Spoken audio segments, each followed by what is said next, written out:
अस्सलामुअलैकुम। कैसे हैं गाइस? उम्मीद करती हूँ आप लोग खैरियत से होंगे और मैं भी खैरियत से हूँ अल्हम्दुलिल्लाह। और आज मैं आई थी मार्केट चूड़ियों की शॉप पर और मैंने कुछ चूड़ियाँ भी ख़रीदी थी। पर इनकी दुकान पर बहुत ज़बरदस्त चूड़ियाँ होती हैं।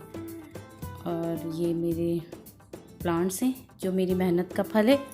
मैंने इसमें बहुत ज़्यादा मेहनत की है और आज मेरे ये प्लांट्स में फ्लावर आ गए हैं और कितने प्यारे लग रहे हैं। और ये गुलमेंदी का पेड़ है जो मैंने बोया था और आज बीज बोया था इसका और आज इतना बड़ा हो गया और फ्लावर भी आ गए हैं। आज मैं आपके साथ एक नई रेसिपी लेकर आई हूँ और उसे शेयर करूँगी। ये मैंने एक आलू लिया है और उसे स्टिक में लगाया है। ये पोटैटो कॉर्नेटो जो आजकल ट्रेंडिंग पे चल रही है वो है। और इसको इस तरीके से लेकर और राउंड राउंड काटना है जैसे स्प्रिंग होता है। इस तरीके से इसको कट कर देना है। नाइफ स्टिक तक पहुंच जानी चाहिए अंदर तक। और इसी तरीके से राउंड राउंड करके एक स्प्रिंग जैसा बनाना है इसको आलू को। और बहुत ईज़िली हो जाता है, कोई परेशानी भी नहीं होती। और इसमें बस अगर टूट भी जाए तो कोई ऐसी बात नहीं है, लेकिन इसको हल्के हल्के इसी तरीके से घुमाते रहना। अब ये मैंने काट दिया है तो इसको हल्के हल्के से इसको इस तरीके से थोड़ा सा स्पेस दे दे के और हल्के हल्के नीचे तक खींचना है स्प्रिंग की तरह जैसे स्प्रिंग होता है। और बहुत आराम से करना है जिससे ये टूटे नहीं, और टूट भी जाए तो कोई उसकी ऐसी बात नहीं है। ये देखें कितना अच्छा बनकर आया है। और मैंने दूसरा भी छोटा था आलू, उसे भी ऐसे कर लिया है। अब एक बाउल में इसमें पानी लिया है मैंने। अब इसमें मैंने थोड़ा सा नमक डाला है और नमक डालकर इसमें थोड़ी देर के लिए इसको भिगो देंगे आलू को।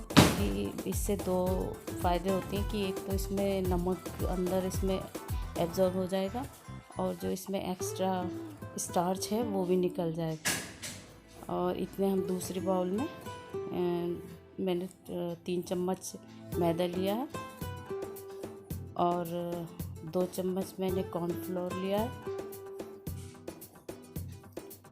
इसका पेस्ट बना लेंगे। अब इसमें चाट मसाला लिया है 1 टेबलस्पून और 1 टेबलस्पून मैंने इसमें रेड चिली पाउडर लिया है और हाफ़ टेबल स्पून मैंने सॉल्ट लिया है। अब इन सब को थोड़ा सा पानी डालकर एक गाढ़ा सा पेस्ट बना लेंगे। और इतना होना चाहिए लिक्विड कि हम उस पर अगर कोट करें तो वो आसानी से हो जाए। और इसको मिक्स करते रहें कि इसमें लम्स नहीं पड़े। ये तैयार हो गया है बिल्कुल परफेक्ट। अब मैंने इसमें से पानी में से इसे निकाल लिया है आलू को, और ये तेल गरम करके इसको एक बार तेल में फ्राई करना है। क्योंकि इसको क्रिस्पी करने के लिए इसको एक बार कोटिंग करने से पहले इसको फ्राई करना है। और मेरी स्टिक थोड़ी बड़ी थी तो इसलिए ये पूरी डिप नहीं हो पाई। अगर छोटी स्टिक होती तो वो पूरी डिप हो जाएंगी। और इसको हल्का ही फ्राई करना है जिससे थोड़ा नरम सा हो जाएगा। मैंने इसमें चम्मच से लेकर थोड़ा सा इसके ऊपर ऑयल डाल रही हूँ जिससे ये ऊपर से भी हो जाए। और ये छोटा वाली तो स्टिक तो पूरी तरीके से फ्राई हो गई है। अब बड़ी वाली को भी मैं निकाल लेती हूँ। ये भी मुझे लग रही है कि हो गई है। अब इसे हम ठंडा करने के लिए प्लेट में रख लेंगे। जब ये ठंडी हो जाएगी तो इस पर हम इस तरीके से जो हमने घोल बनाया था वो इस पर डालना है और इस पर पूरी तरीके से कोट करना है। क्योंकि इससे क्रिस्पी हो जाता है ये और खाने में भी अच्छा हो जाएगा। टेस्ट भी अच्छा रहेगा इसका। ये सब मैंने इसके ऊपर भर रही हूँ जिससे कि अंदर तक चले जाए इसमें मसाला।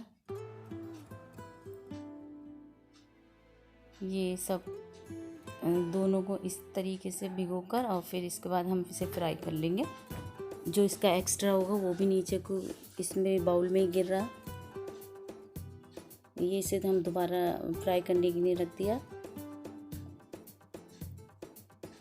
और इस ऑयल को फिर इसके ऊपर मैंने इसी तरीके से डालना शुरू कर दिया जो ये अंदर तक फ्राई हो जाए और क्रिस्पी भी हो जाए। और ये खाने में भी बहुत टेस्टी है। आप एक बार इसे ट्राई करके देखें और आप मेरी वीडियो को लाइक करें, शेयर करें और अगर नए हैं तो मेरे चैनल को सब्सक्राइब करें। आपको मेरी वीडियो कैसी लगती है प्लीज़ कमेंट करके बताया करें। और मैं ऐसी ही नई नई रेसिपी लेके आपके साथ शेयर करूँगी। ये दोनों फ्राई हो गए हैं। अब मैंने इसे अलग प्लेट में निकाल लिया है। अब इसको हल्के हल्के से इस स्टिक से अलग करना है और बहुत इजी हो जाता है। ये एक तैयार हो चुका है।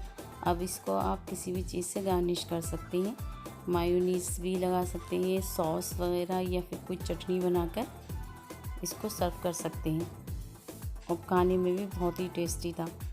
अब वीडियो को एंड करने का टाइम आता है। आज का ब्लॉग इतना ही। अल्लाह हाफिज़।